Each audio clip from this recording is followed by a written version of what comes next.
Agora, a voz do pastor, com Dom Luiz Fernando Lisboa.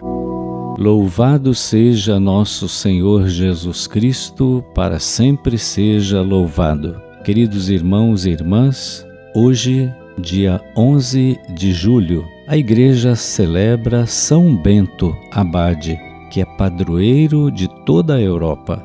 E quantos santos e santas da Igreja em que nós podemos nos espelhar no segmento de Jesus. Todos nós temos um santo de devoção, ou mesmo temos um dos nomes de Maria como nossa preferida, por exemplo, Nossa Senhora das Graças, Nossa Senhora das Dores, Nossa Senhora de Fátima, da Penha, de Aparecida, de Lourdes, cada um de nós. E os santos também nos inspiram, porque foram pessoas como nós que amaram a Deus e que procuraram servir a Deus servindo o próximo. Hoje lembramos São Bento. O ensinamento de São Bento, que nasceu em Núrcia, por volta do ano 480 d.C., foi uma das alavancas mais poderosas após o declínio da civilização romana para o nascimento da cultura europeia. É a premissa para a difusão de centros de oração e de hospitalidade.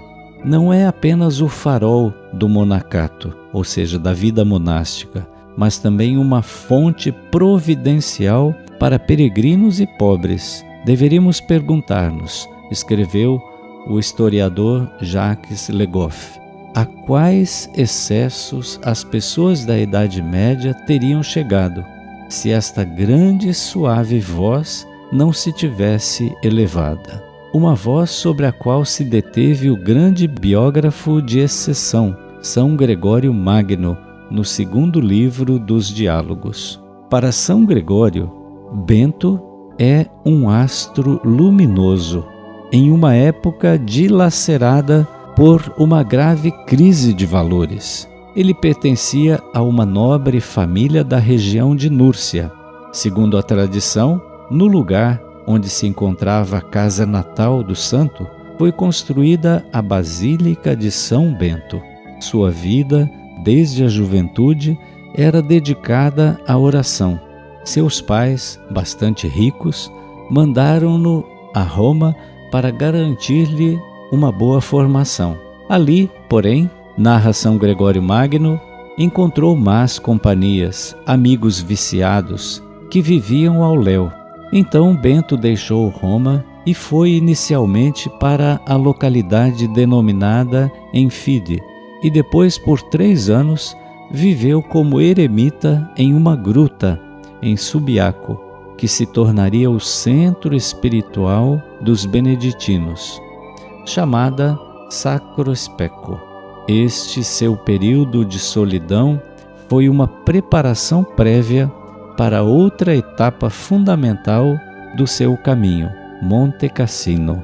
Ali, entre as ruínas de uma antiga acrópole pagã, São Bento e alguns companheiros construíram a primeira abadia de Monte Cassino. São Bento, irmão de Santa Escolástica, foram atribuídos muitos milagres a ele, mas o milagre maior e mais duradouro do pai da ordem beneditina foi a composição da regra, escrita por volta do ano 530 d.C.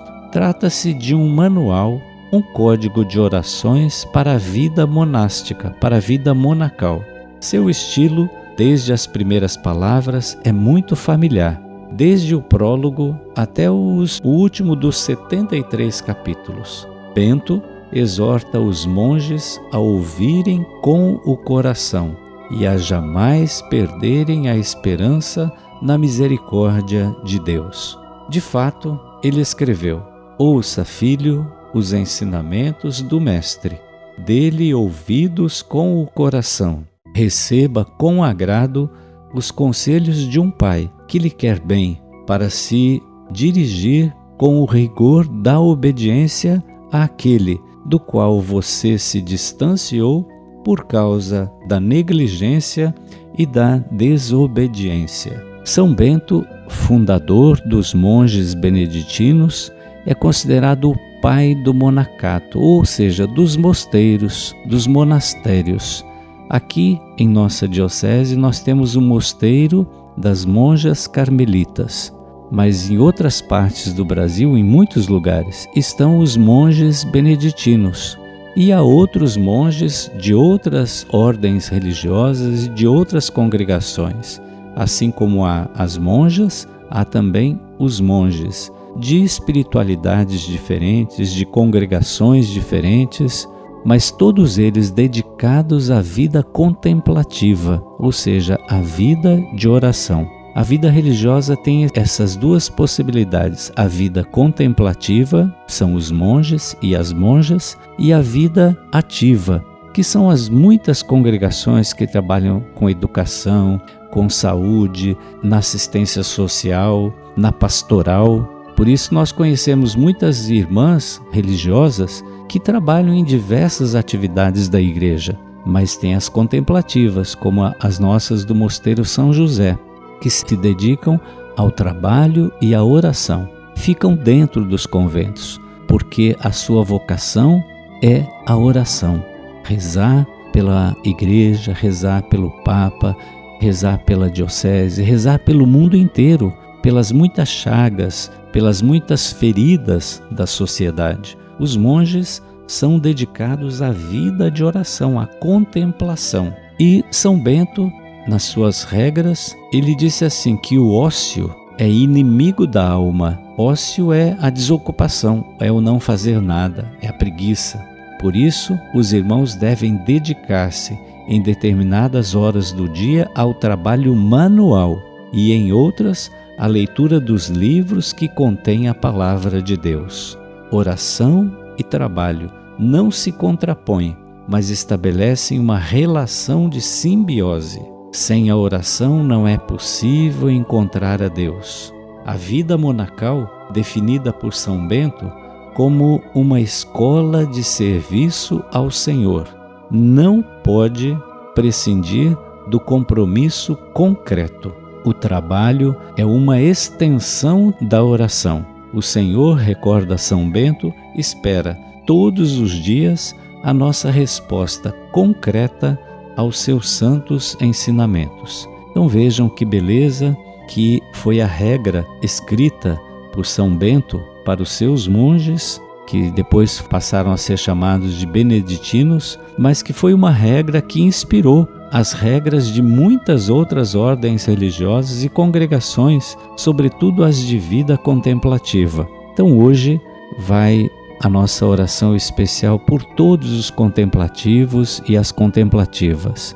Pela ordem beneditina, fundada por São Bento, eles têm também a ordem feminina, as beneditinas, que nós possamos rezar por todos eles, pedindo a intercessão de São Bento, que é também padroeiro da Europa. Mas rezemos também pelas nossas irmãs carmelitas, que estão aqui na nossa diocese, que rezam por nós todos os dias. Então nós precisamos também rezar por elas, pedir a intercessão de Nossa Senhora do Carmo, elas são carmelitas, para que as proteja, para que as guie. Lembremos que Santa Teresinha foi também uma carmelita. Que Santa Teresinha e São Bento intercedam pela vida monástica e abençoe todos aqueles que têm essa vocação de rezar pela humanidade, de rezar por nós. O Senhor esteja convosco, Ele está no meio de nós. Por intercessão de São Bento, abençoe-vos o Deus todo misericordioso, o Pai e o Filho e o Espírito Santo. Amém. A Voz do Pastor, com Dom Luiz Fernando Lisboa.